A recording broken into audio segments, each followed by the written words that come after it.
Сәлем баршаңызға достар, сіздермен бүгін творожный пирог дайындайтын боламыз. Жасалу жолы өте оңай. Достар, ең алдымен бөлме температурасында ерітілген сары майымыздың үстіне 100 грамм қантымызды салып, және де үстіне бір дана жұмыртқамызды салып, жақсылап араластырып алатын боламыз. Достар, каналға тіркеліп, лайк басып, комментарий жазып кетуді ұмытпаңыздар. Алда сіздермен керемет рецептер жасайтын боламыз бірге. Дәл осы пирогтың рецебімен және де жасап көріңіздер.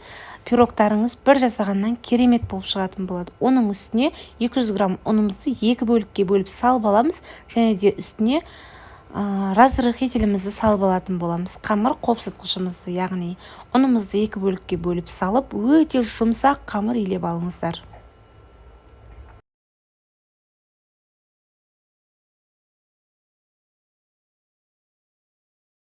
Қамырларыңыз қатты болып қалмасын. Егер де қатты болатын болса, қамырларыңыз жақсы шықпай қалатын болады. Жұмсақ, барынша жұмсақ қылып илеңіздер. Осылай салафанымызға салып, холодильникке қойып қойсаңыздар болады. Енді салмасына кірсеміз, мұнда менде 200 грамм творог, яғни сүзбеміз, оның үстіне 200 грамм қаймағымызды салып аламыз.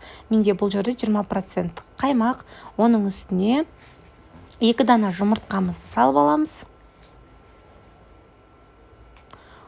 Және де оның үстіне 150 грамм қантымды салып алдым. Және де ванилин салыңыздар.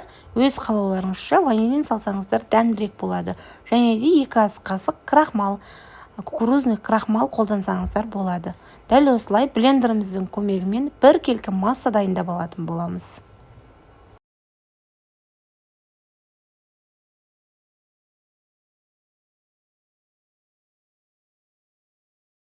Менің творожный массам дайын. Мінекей, дәл осылай жасасаңыздар жеткілікті. Арасында аздап түйіршіктеу болуы мүмкін. Ол ештеңе етпейді, достар. Мінекей, ендігі кезекте жаңағы холодильнигімізде жарты сағат 20 минут тұрған қамырымызды алып, форма жасайтын боламыз. Менде үйде қағаз бітіп қалған екен. Осы табамыздың үстіне жасадым, бірақ ешқандай да асты жабысқан жоқ. Өте керемет болып шықты. Мінекей, қамырымды дайындап алдым. Ләж болса барынша жұқалау етіп жасаңыздар қамырында. Үстіне құйып массамызды жаңағы 180 градуста 35-25 минуттар шамасында пісіріп аласыздар. Мінекей, достар, менің пирогым дайын, өте керемет болып шықты.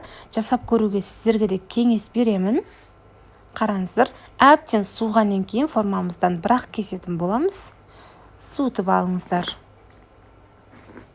Дәл осы рецептпен өзіме қатты ұнады. Жасап көріңіздер. Канал ұнаған болса, яғни видеом соңына дейін қараған болсаңыздар, лайк басып, комментарий жазып кетуді ұмытпаңыздар. Және де назарларыңызға рахмет.